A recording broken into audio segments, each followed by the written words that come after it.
Riding on মোটো চ্যানেলে আপনাদেরকে স্বাগত। ভারতবর্ষের উত্তর এবং উত্তর পূর্ব ভারতের একটি স্থলবেষ্টিত রাজ্য মেঘালয়। 1972 সালের 21শে জানুয়ারি আসাম রাজ্য থেকে দুটি জেলা নিয়ে মেঘালয় গঠিত হয়েছিল। মেঘালয় কথার অর্থ মেঘের আবাসস্থল। এটা হচ্ছে মালয়েশিয়ান নুডলস।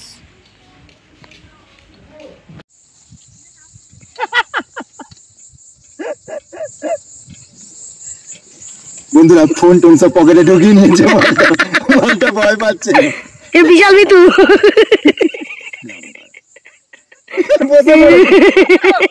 আয় আয় আয়, ওকে হাত ধরে নিয়ে আসে।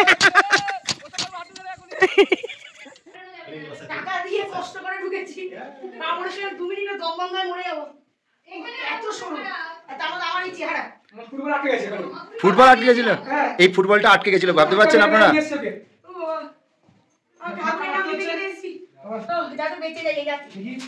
আসাম লাগছে, অসম দারুণ লাগলো। এতক্ষণ ঘুরলাম, মেঘালয় ইজ দ্য ফেমাস জায়গা। আর এই ব্রিজটা মারাত্মক, অনেকটা লম্বা আর দারুণ। এতটা হাইট, নিচে তাকাচ্ছি পা কাঁপছে। কিন্তু বন্ধুরা অসম লাগছে, যদি পারো একবার মেঘালয় ঘুরে যেও, মন ভরে যাবে, মন ভরে যাবে। কি বলো? দারুণ। আরামসে আমার পাটাকে ঠুকরাচ্ছে সবাই মিলে।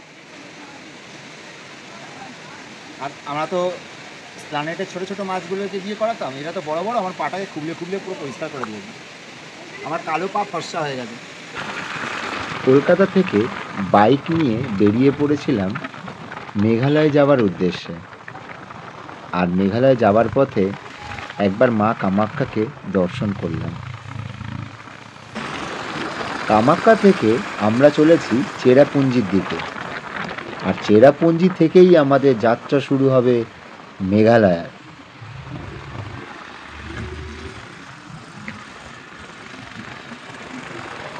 ওয়েস্ট বেঙ্গল ছাড়ার পর থেকেই শুরু হয়ে গেছিল পেট্রোলের দামের হেরফের। আসাম গুয়াহাটি ঢোকার পর থেকেই দাম অনেকটাই কম পেট্রোলের। এখন মেঘালয়তে যখন আমরা তেল ভরাতে গেলাম, দেখলাম 96 টাকা করে পেট্রোল। তাই তাড়াতাড়ি করে ফুল ট্যাঙ্ক করে ফেললাম।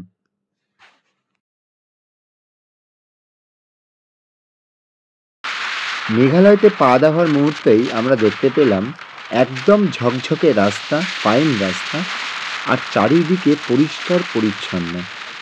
দেখে মনটা আমাদের খুব ভরে গেল। চারিদিকে সবুজে ভরা গাছপালা, পাহাড় পর্বত নিয়ে একটা আলাদা ঐতিহ্যময় করে তুলেছে মেঘালয় রাজ্যটা। মেঘালয়ের উমিয়াম লেক একটি অন্যতম পর্যটন স্থল। মেঘালয় প্রায় 22,430 বর্গ কিলোমিটার এলাকা জুড়ে বিস্তৃত। Hello everyone, welcome our YouTube channel riding on মোটো। আর আমরা মেঘালয় সিরিজের জন্য সব কিছু রেডি। তো আমরা আপনাদেরকে বলেছি যে আমরা ফার্স্ট আমাদের মেঘালয়ের 1 নম্বর, 2 নম্বর, 3 নম্বর সিরিজ আসতে চলেছে আপনাদের কাছে। আর আজকের আমাদের 2 নম্বর সিরিজ মানে চেরাপুঞ্জি সিরিজ, মেঘালয়ের চেরাপুঞ্জি সিরিজ মানে 2 নম্বর সিরিজ। আমাদের কামাখ্যার 1 নম্বর সিরিজ কমপ্লিট হয়ে গেছে, আর আমরা এখন চালু করতে চলেছি আজকে থেকে মেঘালয় সিরিজ 2। আর আমরা এখন আছি ঠিক শিলং থেকে চেরাপুঞ্জি যাওয়ার মিডিলের একটা জায়গাতে। সেই জায়গাতে আমরা যে হোমস্টে নিয়েছি, সেই হোমস্টেটা হচ্ছে রহিবা হোমস্টে। এর সম্বন্ধে ডিটেলসে আপনাদের একটু পরে আসছি, তার আগে আপনাদের অনেক কিছু বলার রয়েছে। তো এখানে ফোন নাম্বারটা রয়েছে, আপনারা দেখতে পাচ্ছেন হোমস্টে। এই হোমস্টের ডিটেলস আমরা আলাদা করে আবার দিয়ে দেবো। এছাড়া যেটা বলার আছে সেটা হচ্ছে আজকে আমরা কোন কোন জায়গায় যাব, কিভাবে যাব, কোনখান থেকে কত কিলোমিটার রাস্তা, তার ডিটেলস সব কিছু আপনাদের এই ভিডিওর মাধ্যমে পৌঁছে দেবো আপনাদের কাছে। আর মেঘালয়ে আসার জন্য প্রথমেই যেটা গন্ডগোল হয়, যেটা আমাদের গন্ডগোল হয়েছিল, সেটা হচ্ছে কোন দিকটা দিয়ে ফার্স্টে স্টার্ট করবো কিচ্ছু বুঝতে পারছি না, কারণ চারিদিকে পাহাড় পাহাড় আর পাহাড়। তো আমরা যেভাবে আপনাদের ডিটেলসটা দেবো, চেরাপুঞ্জি আপনারা খুব ভালোভাবে ঘুরতে পারবেন। তারপর আশেপাশের যেসব ট্যুরিস্ট স্পটগুলো যেগুলো খুবই ফেমাস, সেগুলো তো আপনারা ভিজিট করতে পারবেন। তো চলুন আর দেরি না করে আমরা রাইড স্টার্ট করি। আমরা এখন বেরিয়ে পড়েছি চেরাপুঞ্জি থেকে রাংকেলিও ব্রিজের দিকে। জায়গাটি শুনেছি খুবই সুন্দর। মেঘালয়ের রাজধানী হচ্ছে শিলং, আর এখানকার ভাষা হচ্ছে খাসি ও গারো। এছাড়া এরা ইংরাজিতেও কথা বলতে পারে। আমরা এখন যে জায়গায় যাচ্ছি মানে রাংকেলিও, সেটি চেরাপুঞ্জি থেকে 35 কিলোমিটার আর শিলং থেকে 40 কিলোমিটার, প্রায় একই দূরত্ব বলা যায়। সময় লাগে 1 ঘন্টা থেকে 1 ঘন্টা 10 মিনিট। রাংকেলিও যাওয়ার পথে অপরূপ সিনিক বিউটি আপনারা দেখতে পাবেন, তবে এখানে 4 হুইলার কিংবা বাইক নিয়ে আসাটাই সম্ভব। অল্প করে, অল্প 30 সেকেন্ড।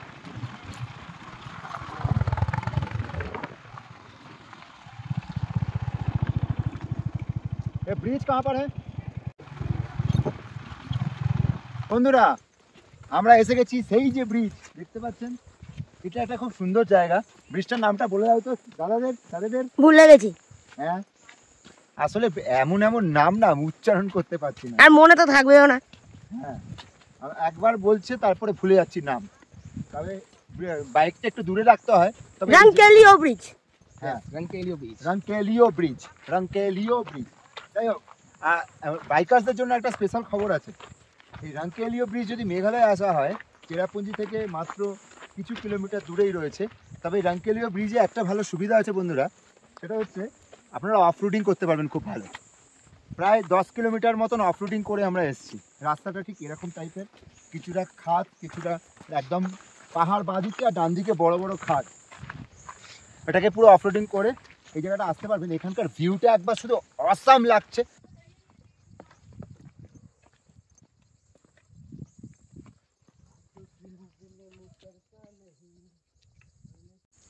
দুটো বাইকের জন্য আমাদেরকে 80 টাকা এন্ট্রি দিয়ে আসতে হয়েছে। ফ্রেন্ডস, আমরা এখন আছি রাংকেলিও ব্রিজ। আর এই ব্রিজটার দুপাশে নাজারা তো আপনারা দেখতেই পাচ্ছেন, দারুণ একটা সুন্দর। আর ভয় লাগছে, সব ঢিলা, মানে ঝোলানো থাকে অ্যাকচুয়ালি ব্রিজটা। এবার কিরকম অনুভূতি হবে সেটাই হচ্ছে কথা, যখন মেন জায়গাটাতে গিয়ে আমরা পৌঁছাবো। ওকে, কেন এটা অনেকটা বড় একটা খাই। ও মা গো, সবার আগে মায়ের কথাই মনে পড়ে। আরে ভয় লাগছে। আর মানে এটা জাস্ট লোহার এমনি পাত্তি দেওয়া, আর এগুলো ওই কি জানি টায়ার, এই টায়ারের ওরকম কেটে কেটে লম্বা লম্বা রাখা। আরে প্রচুর, মানে কি বলবো, আরে তো বিশাল ভয় এ লাগছে। নড়ছে, ভিডিও করবো কি করে? একবার নিচটা দেখো, একবার নিচটা দেখাও। আরে অনেক উঁচু। এদিকটা দেখো বন্ধুদের, এদিকটা দেখো একবার।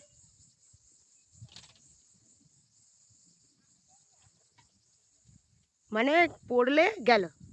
আরে এটা যেতে পারবো তো? আরে ব্রিজটা পুরো নড়ছে। তুমিও নড়ছো। ও বাবা, ও মা, ও জয় গুরু, জয় গুরু, হর হর মহাদেব। এনজয় গুরু। না, এনজয় একদম গুরু নেই। মহাদেব দুঃখ করো মা, জয় তারা মা। এ কি, ও মা, এ বাবা, আমি ভুল পথে চলে এসেছি, আর আসবো না। আমি দিল্লি যাব, বোম্বে যাব, সোজা রুটে যাব, কিন্তু এই রুটে আসবো না। মাগো, হর মহাদেব, আর একটু। এ ভয়তে দৌড়েই পালিয়ে গেছে। বাবা,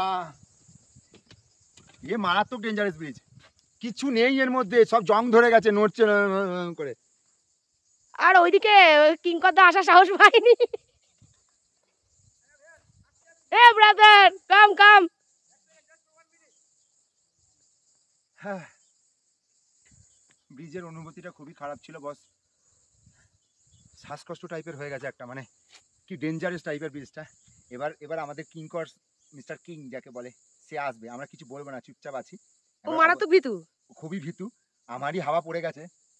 তো নাজারাটা খুবই সুন্দর, জায়গাটা দারুণ লেগেছে, দারুণ লাগছে। মারাত্মক। এই জায়গাটা কিন্তু কেউ আসতে ভুলবেন না প্লিজ। আর রিকোয়েস্ট সব রাইডারদেরকে প্লিজ একবার এখানটায় কভার করবেন। আর একটা জিনিস ছোট করে দেখিয়ে দিচ্ছি, বন্ধুরা ফোন টোন সব পকেটে ঢুকিয়ে নিয়েছে, মালটা ভয় পাচ্ছে। এ বিশাল বিতু বসে পড়েছে। আয় আয় আয়। ওকে হাত ধরে নিয়ে আসে। আবার কেমন লাগলো বলতো ব্রিজটা? আমি এসে গেছি, আগে দাঁড়াই। বাবা যা নড়ছে, আমি তো মনে হচ্ছে গেলাম পরে। মজা পেয়েছিস? হ্যাঁ তোল না, তোল নিয়ে রান্না বসেছিল। চেরাপুঞ্জিতে আপনারা যখন ঘুরবেন তো ফার্স্ট যেই প্লেসটা আপনারা ভিজিট করবেন সেটা হচ্ছে রাংকেলিও ব্রিজ, আর যেটার কিলোমিটার। রানকেলিও ব্রিজ দেখার পর আমরা বেরিয়ে পড়েছি চেরাপুঞ্জি হয়ে সেভেন সিস্টার ফলসের দিকে। মেঘালয়ের আরেক নাম স্কটল্যান্ড অফ দ্য ইস্ট। এত সুন্দর ভিউ দেখে সত্যি মনে হচ্ছে আমরা বিদেশে রয়েছি, বিদেশের কোনো রাস্তা দিয়ে আমরা বাইক চালিয়ে যাচ্ছি। চেরাপুঞ্জিতে আসার পর আপনারা অনেক ওয়াটারফলস, অনেক কেভস দেখতে পাবেন। আমরা এখন যাচ্ছি সেভেন সিস্টার ফলস। এই সেভেন সিস্টার ফলসটি অনেকটা বড়। বর্ষাকালে জলের স্রোত বেশি থাকার কারণে এই সেভেন সিস্টার ফলসটি আরও অনেক সুন্দর দেখতে লাগে। পাহাড়ে বাইক, কার কিংবা বাইকে ড্রাইভ করতে কিন্তু খুবই ভালো লাগে। এছাড়া মেঘালয়ের রাস্তাঘাট এতটাই সুন্দর যেন মনে হয় সারা জীবন এখানেই থেকে যাই, কিন্তু তা তো হবে না। আমরা থাকি কলকাতায় আর আমরা ঘুরতে এসেছি মেঘালয়। তো মেঘালয়ের সৌন্দর্যটা উপভোগ করছি, আপনারাও করুন। প্রায় 1 কিলোমিটারের বেশি জায়গা জুড়ে এই ঝর্ণাটি 7টি ভাগে ভাগে পাহাড় থেকে নিচে নামে, তাই এই ঝর্ণাটির নাম সেভেন সিস্টার ফলস।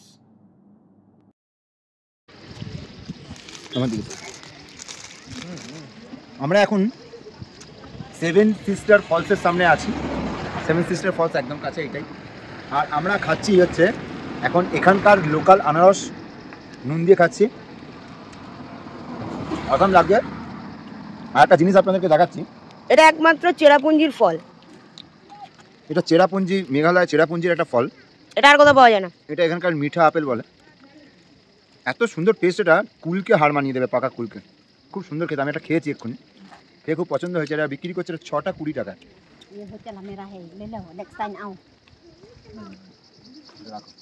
আর এখানে আর একটা জিনিস আমি বলছি, এখানকার লোকাল দারচিনি। আমি প্রথমে উনি আমাকে দেখালো, আমি এরকম ঘষলাম, এত সুন্দর স্মেল, বিরিয়ানির গন্ধ এখানেই বেরিয়ে যাচ্ছে। কি বলবো, যাই হোক। তুমি বাড়ি গিয়ে বিরিয়ানি করে খাবে। এটা লোকাল, এখানে খুব ভালো, খুব টেস্টি। প্রত্যেকটা জিনিস খুব ভালো লাগছে খেতে। অসাম। আমরা এখন আছি সেভেন সিস্টার ওয়াটারফলসের ভিউ পয়েন্টে, আর চেরাপুঞ্জি থেকে এটার দূরত্ব হলো। আমরা এখন এসে গেছি মাউস মাই কেভ, যেখানে বাইকের টিকিট মানে পার্কিং চার্জ নিয়েছিল 20 টাকা করে। মেঘালয়তে প্রায় 500টার বেশি কেভস আছে, যার মধ্যে 147টি কেভস ম্যাপে লোকেট করা যায়।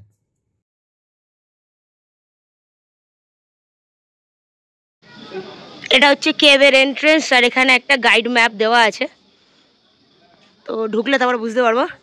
ওটা এখানে এন্ট্রেন্সের অ্যাডাল্টদের জন্য টিকিট কাটতে হচ্ছে, যেটা হচ্ছে পার হেড 30 টাকা।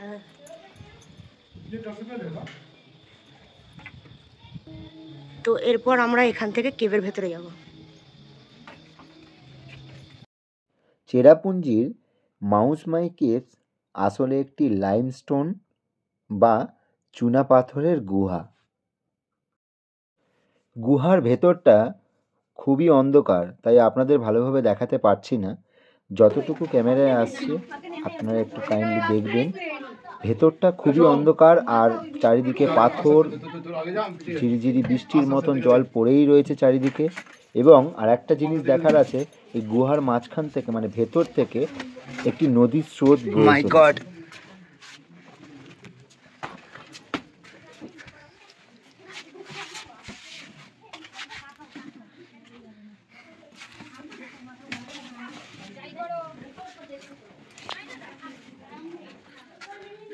মাথা নিচু করে ঢুকতে হচ্ছে, পুরো ভেজা টাইপের। অক্সিজেন লেভেল খুবই কম। কিরম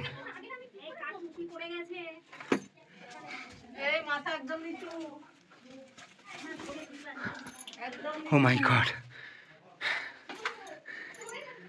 মানে এর ভেতরে যদি আটকে যায় কোনো কারণে তো শেষ। বুঝতে পারছেন? কেভস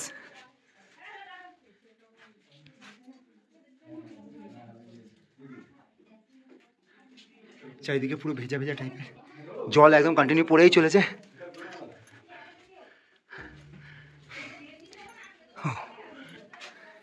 क्या नज़ारा है भाई।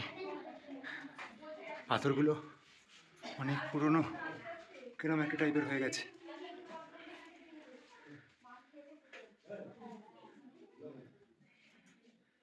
আর একবার যাবে? না আমি নেই, তোমরা যাও। না আরেকবার চলো। না না, মাথা খারাপ। মানে এতগুলো মানে জায়গা ঘুরেছি, এখানটাতে ঘুরে দম বেরিয়ে গেছে।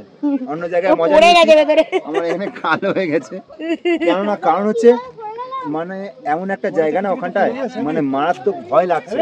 কেননা একদম সরু স্পেস, একদম স্পেস সরু, মানে ছোট্ট একদম, মানে কি বলবো, একটা বাঘ গলার জায়গাতে একটা, মানে বাঘও গলার জায়গা নেই, মানে ছোট্ট সরু, সেখান থেকে গলতে হচ্ছে। মানে সব হামাগুড়ি দিচ্ছে ভেতরে, আমি তো দেখে অবাক হয়ে যাচ্ছি। আর অক্সিজেন লেভেল ওখানে অনেকটাই কম, আর স্যাঁতস্যাঁতে ভেজা জল পড়েই চলেছে, অন্ধকার, মানে শেষ কোথায় হচ্ছে তার ঠিক নেই, অনেক বড়। তবে একবার আসতেই হবে, আসা উচিত। মজা নিয়েছি, তাও এত এত দূর এসছি এইগুলো নিতে, খুব ভালো লেগেছে। আমরা এখন আছি মাউসমাই কেভে, আর চেরাপুঞ্জি থেকে এই কেভের দূরত্ব হলো। কেভস থেকে বেরোনোর পর দেখলাম একটি ব্যান্ড পারফরমেন্স করছে। একটি ছেলে গান গাইছিল, অরিজিৎ সিংয়ের গান, খুবই সুন্দর গাইছিল। আমরা আর থাকতে না পেরে একটু নাচানাচি করলাম, একটু আনন্দ করলাম, এবং মার্কেটটাও একটু ঘুরে দেখলাম। কিছু জিনিস কেনার ছিল, আমরা কিনেও ফেললাম। খুবই ভালো লেগেছে কেভস এবং কেভসের এরিয়াগুলো। আপনারা যদি ভাবেন যে চেরাপুঞ্জি কিংবা শিলং যেখানেই হোক একদিনে ঘুরে দেখবেন, সেটা কখনোই সম্ভব না। এখানকার সাইট সিনগুলো ঘুরে দেখতে গেলে এক একটা সাইট সিন এক এক দিন করে সময় লাগে। হ্যালো এভরিওয়ান, সবাইকে বলছি গুড মর্নিং। আমরা এখন রয়েছি ডাবল ডেকার লিভিং ব্রিজ। আর ডাবল ডেকার লিভিং ব্রিজে যাওয়ার আগে আমরা একটু নাস্তা করে নিচ্ছি, মানে ব্রেকফাস্ট স্যান্ডউইচ খাচ্ছি। স্যান্ডউইচ খাওয়ার পর আমরা এইখান থেকে নেমে যাব। ওয়ার মধ্যে কী পজিশান হচ্ছে সেটা তো আপনাদেরকে দেখাবোই। এখন চলতে থাকি, আগে খাই তারপরে যাই। Okay, bye bye. ট্রেকিং এ যাচ্ছি, ট্রেকিং এ। আর ডাবল ডেকার ব্রিজ চেরাপুঞ্জি থেকে দূরত্ব হলো। ট্রেকিংয়ে যাওয়ার আগে আমরা chips, fruit juice, cold drinks আর এনার্জি ড্রিঙ্ক কিনে নিলাম।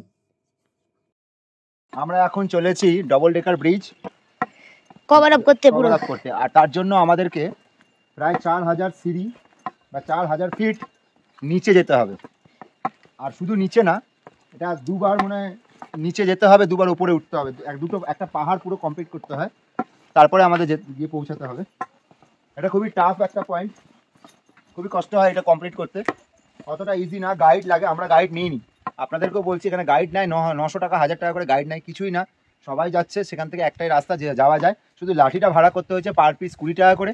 এটা নিয়ে আমরা চলেছি 3 জন মিলে ট্রেকিংয়ে। আমাদের নামতেই শুধুমাত্র সময় লেগে যাবে প্রায় 2 ঘন্টা। আর আমরা এটা জয় করতে পারবো, কারণ আমাদের সঙ্গে রয়েছে riding on moto. Yes, we are Bengalis. Priyanka, Raj আর কিং। আমরা চলেছি এখন দেশ স্বাধীন করতে। ভয় পেলে চলবে না, আমাদের এগিয়ে যেতে হবে। আমরা আসছি কলকাতা থেকে, আর কলকাতার মানুষরা যেমন খাওয়ার পেটুকো হয়, তেমন তন্দুরুস্ত হয়। আমাদের অক্সিজেন লেভেল নর্মাল লোকেদের থেকে অনেকটা বেশি থাকে, তাই আমরা চললাম ট্রেকিং করতে। আর আপনারাও আমাদের সঙ্গে চলুন, দেখি কত দূর যাই। না পারলে ফোন করব। मम्मी मम्मी मुझे माफ कर दो, मेरे से गलती हो गई, मुझे माफ कर दो, हम कभी नहीं आएंगे और भी जगह पे।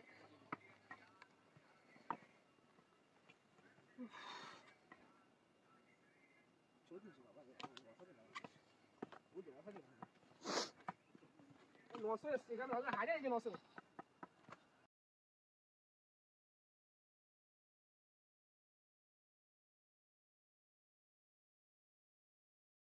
আমরা এখনও পর্যন্ত হাফও নামিনি, প্রায় 45% নেমেছি। টোটাল 4000 সিঁড়ি নামতে হবে, 4000 সিঁড়ি ওপরে উঠতে হবে। নামার সময়তেই আমাদের এই অবস্থা, প্রচুর টাফ, তবে নামতে তো হবেই, এত দূর থেকে এসছি। তো এই 4000 সিঁড়ি টপকাতে আপাতত 1 ঘন্টা লেগে গেছে পুরো। এরপরে আছে এখনো 1 ঘন্টা, যেতে 2 ঘন্টা লাগে, আসতে 2 ঘন্টা লাগে, আর 2 ঘন্টা লাগে ওখানে এরিয়াগুলো দেখতে। তো চেষ্টা করছি যাওয়ার, যাতে আপনাদেরকে এই নাজারাগুলো দেখাতে পারি। Let's go.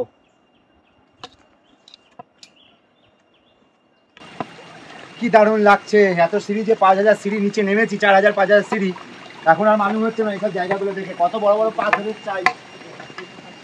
এখন যে জায়গাটাতে রয়েছি, জায়গাটা মারাত্মক ভিউ, দারুণ লাগছে জায়গাটা। এতক্ষণ আমরা নিচে নামলাম, এবার আমাদের আর কিছুটা উপরে উঠতে হবে। এবার একটু উপরে উঠতে হবে। ডাবল ডেকার লিভিং ব্রিজ যেতে আর কিছুক্ষণ বাকি। একবার দর্শকদের এই জায়গাটা দেখাও, কি লাগছে দেখো। ও মাইন্ড ব্লোয়িং, অসাম। উপরে পাহাড়ের হাইট দেখো।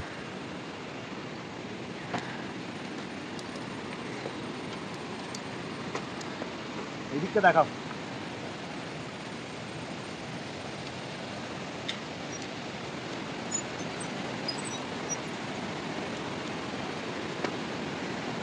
দারুণ লাগছে কিন্তু, তাই না? প্রচুর হাইট, অনেকটা হাইট এটা। ফোনের মধ্যে অতটা বোঝা যাচ্ছে না, কিন্তু অনেকটাই হাইট এটা।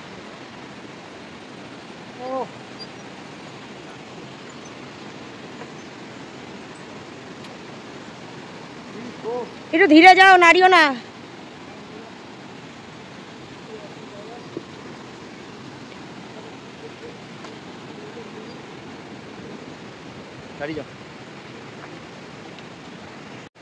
ডাবল ডেকার লিভিং ব্রিজ আসার আগে আপনাদের যে কথাটা জেনে রাখা অবশ্যই দরকার, সেটা হচ্ছে বয়স্ক লোকদের এখানে না নিয়ে আসাই ভালো। এছাড়া আপনারা যখনই এখানে আসবেন, এখানে আসার আগে কিছু এনার্জি ড্রিঙ্ক এবং খাবার সাথে করে নিয়ে আসবেন। আমরা মোটামুটি এসেই গেছি। জায়গাগুলো তো অসাম, পুরো গ্রিন। আর এটা হচ্ছে সিঙ্গেল ডেকার। এটা কিন্তু অ্যাকচুয়ালি কেউ বানায়নি, এটা এই যে গাছটা দেখছেন, এই গাছটা দিয়ে অটোমেটিক্যালি এই ব্রিজগুলো তৈরি হয়েছে। মানে এগুলো অ্যাকচুয়ালি শিকড়, দেখুন এগুলো অ্যাকচুয়ালি গাছের শিকড়। এইগুলো দিয়েই এই ডেকারগুলো তৈরি হয়েছে, মানে ব্রিজগুলো তৈরি হয়েছে। পাহাড়গুলো মাঝখান থেকে ঝর্ণাগুলো নেমে এসছে, পাহাড়ের টুকরোগুলো ভেঙে ভেঙে ভেঙে ভেঙে এইভাবে এসছে, আর মাঝখান দিয়ে এই ব্রিজগুলো রেডি হয়েছে। এই যে গাছটা দেখছেন, এই গাছের শিকড় দিয়ে এটা তৈরি।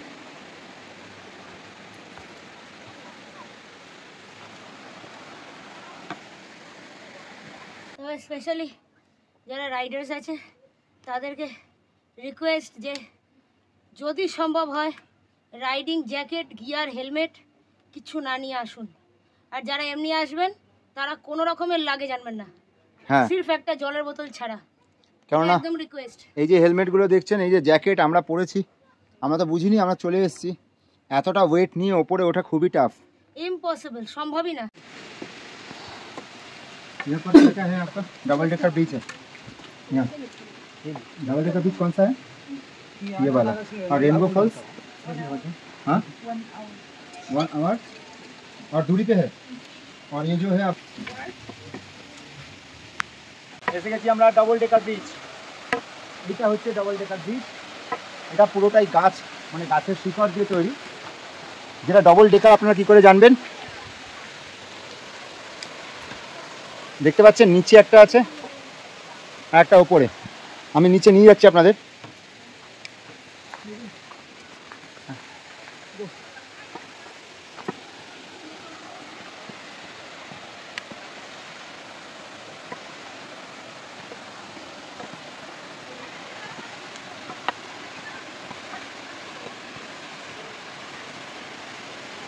এখান থেকে ভালো বোঝা যাচ্ছে ডাবল ডেকার ব্রিজটা।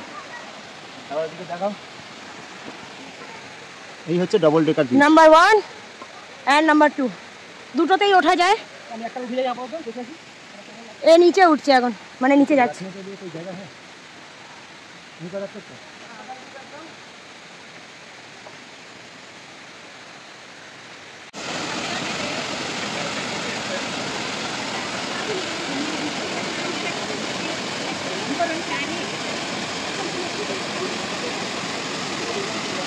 এখানে একটা জল একটা ঘুরে নিয়ে না বাবা।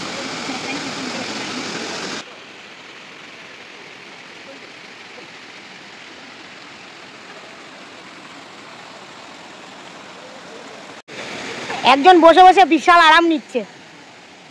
তুমি ঘুমিয়ে পড়ছো না তো? এত সুন্দর করে মাসাজ করে দিচ্ছে মাছগুলো, কি বলবো, মাছের পুরো চার। একবার দেখো ওই দিকটা, আরামসে আমার পাটাকে ঠুকরাচ্ছে সবাই মিলে। আর আমরা তো প্ল্যানেটের ছোটো ছোটো মাছগুলোকে দিয়ে করাতাম, এরা তো বড় বড়, আমার পাটাকে খুবলে খুবলে পুরো পরিষ্কার করে দিয়েছে। আমার কালো পা ফর্সা হয়ে গেছে।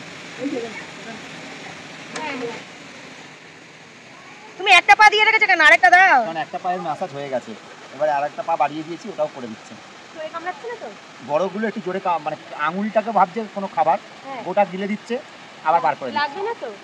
এটা আমি সহ্য করছি, আপনি দেখুন কতটা পাবেন। একে তো সহ্য করতে গিয়ে পড়েই গেছে।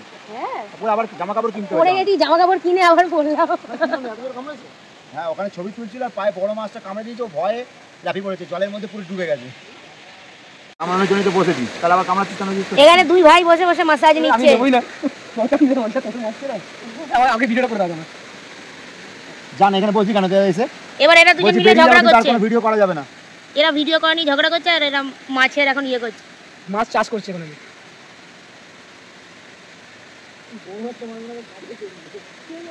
অনেক মাছ, অনেক মাছ। সকাল 10টার পরে সন্ধে 6টা। আমরা পুরো ক্লান্ত, আমরা প্রায় 5000 সিঁড়ি নিচে নেমেছিলাম, আমরা 3টে পাহাড় টপকেছি। 5000 সিঁড়ি ওপরে উঠেছি। আমরা শুরু করেছিলাম সকাল 10টায়, এখন বাজে সন্ধে 6টা। আর আমাদের যত বন্ধুরা আছে, যারা যারা এসেছেন ডাবল ডেকার মেঘালয় ট্রিপে, ডাবল ডেকার লিভিং রুট ব্রিজে, তারা জানেন যে আমাদের এখন পরিস্থিতিটা কীরকম। আর সবাই ভিডিও বানায়, সবাই অনেক অনেক জায়গার ভ্লগ বানায়, ভালো জিনিসটা সবাই দেখায়, আমরাও দেখিয়েছি, কিন্তু এর পেছনে যে কতটা খাটনি, মানে আজকে সত্যি কথা বলছি যে আমরা যে উঠে আসতে পেরেছি, পুরোটা দেখে কমপ্লিট করেছি, আমাদের নিজেদের বিশ্বাস হচ্ছে না। কারণটা হচ্ছে 5000 ফিট নিচে নামার সময় খুব ইজিলি আমরা পৌঁছে গেছি। দুটো পাহাড়, একটা পাহাড় প্রচুর নিচু, ওটা পুরোটা নেমেছি, পুরো খাড়া সোজা সিঁড়ি, মানে আপনার একটু মাথা ঘুরে গেলে সোজা নিচে, আর কোনো জায়গা নেই। তারপর আর একটা পাহাড়ে উঠেছি, দুখানা বড় বড় ব্রিজ টপকেছি, তারপরে আবার একটা পাহাড়ের মাঝখানে উঠেছি, সেখানে হচ্ছে ডাবল ডেকার লিভিং ব্রিজ, ওটা কমপ্লিট করেছি। ওটা কমপ্লিট করার সময় একটা জায়গায় দাঁড়িয়ে আপনাদের ভিডিও বানাচ্ছিল, ডাবল ডেকার ব্রিজের ছবিটা তুলছিল, পা স্লিপ করে ওখানে জলের মধ্যে পড়ে যায়, পড়ে গিয়ে পুরোটা ভিজে যায়। ওই ভেজা অবস্থায় সারাদিন ছিল, কারণ আমরা কোনো টি শার্ট, কিছু গেঞ্জি ফেঞ্জি কিচ্ছু নিয়ে আসিনি। ওখান থেকে আমরা আজকে দুপুরবেলা থেকে কিছু খাইনি, সকালবেলা শুধু স্যান্ডউইচ খেয়ে গেছিলাম। রাস্তায় ওখানে কিচ্ছু পাইনি, শুধু জুস। ওখানে আপনারা জুস পাবেন, চিপস পাবেন, আদারওয়াইজ এনার্জি ড্রিঙ্ক এসব ওখান আছে। থেকে 5000 ফিট উপরে যখন আসছি, মানে মারাত্মক কষ্ট হচ্ছে, পুরো পা লক হয়ে যাচ্ছে। আর অন্ধকার ভেতরে, মানে 4টের সময় থেকেই ভেতরে অন্ধকার শুরু হয়ে গেছে, কারণ ওটা জঙ্গল টাইপের। আর এমনি জায়গায় যেমন উপরে আলো দেখতে পাচ্ছি, কিন্তু ভেতরে পুরো অন্ধকার। আমরা উঠলাম, আজকে কমপ্লিট করলাম। আর আজকে আমি কেন এই কথাটা বলতে চাইছি আপনাদেরকে, কারণ হচ্ছে প্রিয়াঙ্কার শ্বাসকষ্ট আছে, ওর অ্যাজমা আছে, আর ওই শ্বাসকষ্ট নিয়ে 5000 ফিট নিচে নেমেছে, 5000 ফিট ওপরে উঠেছে। তার জন্য very very very very thank you একে। আর আপনারা একটু লাইক, কমেন্ট, শেয়ার করবেন, ভিডিওটা পুরোটা দেখবেন, তার জন্য আপনাদের request. Thank you very much আমাদের সঙ্গে এতটুকুন থাকার জন্য। Love you all friends. এবার আমরা কিছু খাবো, তারপরে আমরা রুমে যাব। মেঘালয় চেরাপুঞ্জিতে ঘোরার জায়গা অনেক রয়েছে, তার মধ্যে কিছু বিশেষ ঘোরার স্পটগুলো আপনাদের কাছে ভিডিওর দ্বারা তুলে ধরলাম। অনেক কষ্ট করে কলকাতা থেকে মেঘালয় এসেছি ভিডিও বানানোর জন্য, আপনাদের কাছে তুলে ধরার জন্য। তাই কেমন লাগলো প্লিজ সাবস্ক্রাইব করবেন, লাইক করবেন, কমেন্ট করবেন, ভালোবাসা দেবেন, এবং আপনারা সবাই ভালো থাকবেন।